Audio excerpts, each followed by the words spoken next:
Pourquoi l'Église, la parole de Dieu, est venue sur la terre?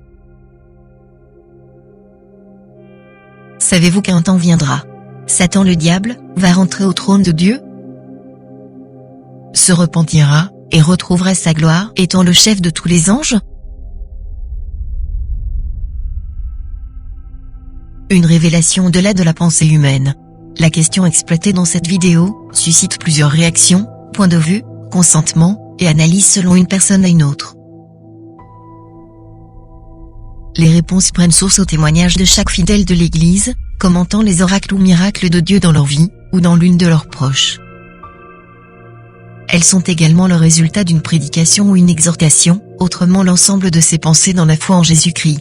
C'est une question sensible, dont la réponse qui sera donnée ici ne reflètera pas plantureusement les entendements des amoureux de Saintes Écritures ou la Bible. Pourtant, elle reste la volonté de Dieu.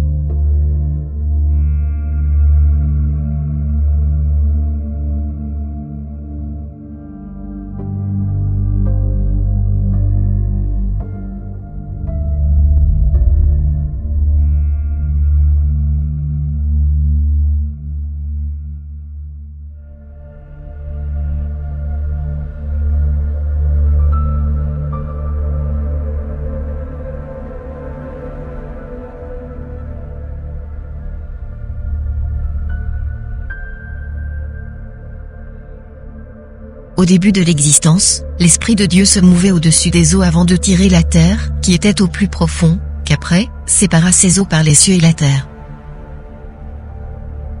Au fait, il créa en premier les cieux et la terre, avant de se mouvoir au-dessus des eaux, qui étaient en bas.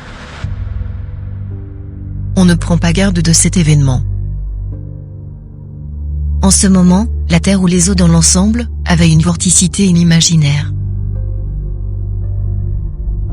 Dieu se déplaçait au-dessus d'un tourbillon, une forme sphéroïdale, étant vortex en tourbillon creux. Il sépara alors les eaux d'en bas, et ceux d'en haut, ensuite, il appela ceux d'en haut le ciel. Il ordonna à ceux d'en bas de se rassembler en une seule place, afin qu'un sec paraisse qu'il appela la terre, et la main des eaux, la mer.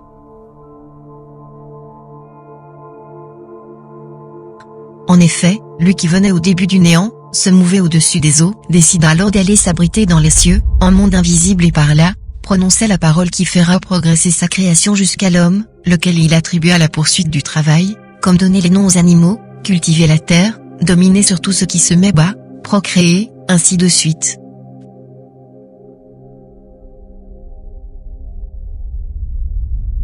Bien avant l'arrivée de l'homme sur le sec ou la terre, Dieu avait créé auparavant des créatures surnaturelles n'ayant ni le sang, l'os, la chair ou l'eau au nom des anges, archanges, 24 vieillards et 4 êtres vivants, qui sont tous appelés les fils de Dieu. Lucifer en faisait partie, étant le premier d'eux d'être créé, et puis chef de l'armée céleste. Il fut créé aux pierres de valeur, précieuses et brillantes. Mais lorsque Dieu créa alors un être à sa ressemblance et à son image, cet ancien chef de corps militaire de cieux sera rempli de la jalousie. Il se posa contre la face de Dieu qu'en moindre du temps, fut jeté sur la terre d'où était l'image et la ressemblance de Dieu. Alors pourquoi Dieu l'a jeté sur la terre, en lieu et place de lui pardonner? Les religions envahissent la terre, par un enseignement trompeur, visant ceux qui manquent d'intelligence afin de les détourner de la bonne voie. Ainsi, Dieu plaça devant l'homme le bien et le mal. Mais lui concéda de choisir le bien, et d'éviter le mal. À l'arrivée de Jésus-Christ, ce Fils unique de Dieu expliqua une histoire indécise à la pensée humaine en parabole. Donc, il y avait dans une famille 2 frères, les fils d'un riche. L'aîné exigea à son père de lui prêter sa part d'héritage et qu'il aille faire sa vie loin de lui. Le père ne refusa pas, et lui donna ce qu'il voulait. Ce fils fut parti loin de son père. Il gaspilla cet héritage aux futilités jusqu'à ce qu'il manque même un morceau de pain pour bouger ses dents. Il opta alors de rentrer dans la maison de son père, sachant celui-ci plein de bonté jamais lui réfuterait. Ce qui était fait. Par contre, le fils cadet n'était pas du tout content de voir son aîné regagner la maison, et être bien accueilli par leur père. Surtout, il n'a pas digéré ce dernier récupérer sa place de l'aîné dans la famille, lui qui pensait déjà à s'accaparer de tout ce qui est du père.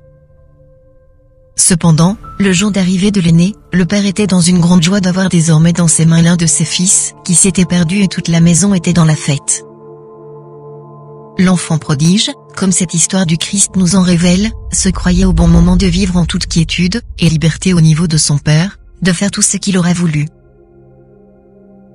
Le père l'ayant bien connu étant le géniteur, avait une vision sur le futur et savait qu'il n'allait pas réussir.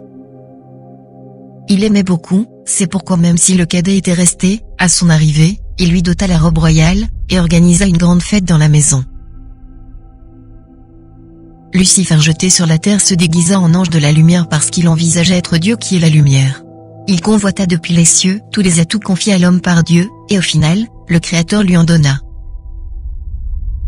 Dieu prit tout ce qui était comme pouvoir en l'homme et le donna à Lucifer, Satan appelé le diable, et celui-ci s'en abusa.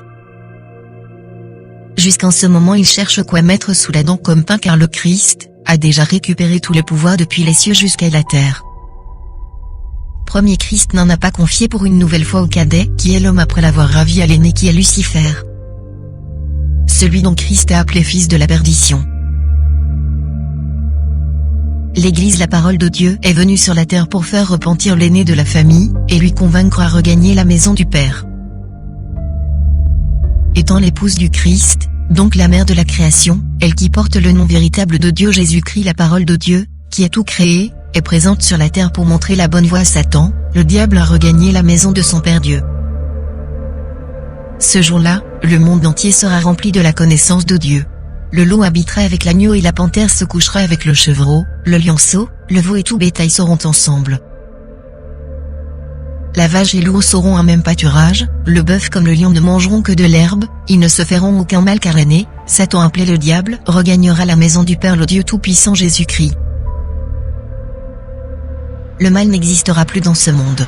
Même le mécontentement du cadet ou l'homme, Dieu replacera son fils aîné à sa première gloire et tous les cieux seront dans une grande fête d'avoir l'enfant prodige, pour la nouvelle fois dans la maison du Créateur. Après cette fête, les anges qui ont subi déjà le cycle de vie rentreront dans l'archange qui est la dernière étape de l'incarnation afin de vivre en Dieu dans le chaos d'existence. Les eaux d'en haut se marieront avec ceux d'en bas. Le sec disparaîtra ainsi que l'abîme et les ténébreux qui le couvraient. Le monde rempli entièrement des eaux reprendra sa forme sphéroïdale comme au début. À ce moment Dieu va retirer les cieux et fera disparaître tous les eaux pour afin vivre dans l'éternité d'où il venait. Ça sera la fin d'existence, mais Dieu reste le seul éternel. Pour plus de connaissances sur les mystères d'existence et cycle de vie, cliquez sur cette fiche qui apparaît sur votre écran ou dans la description.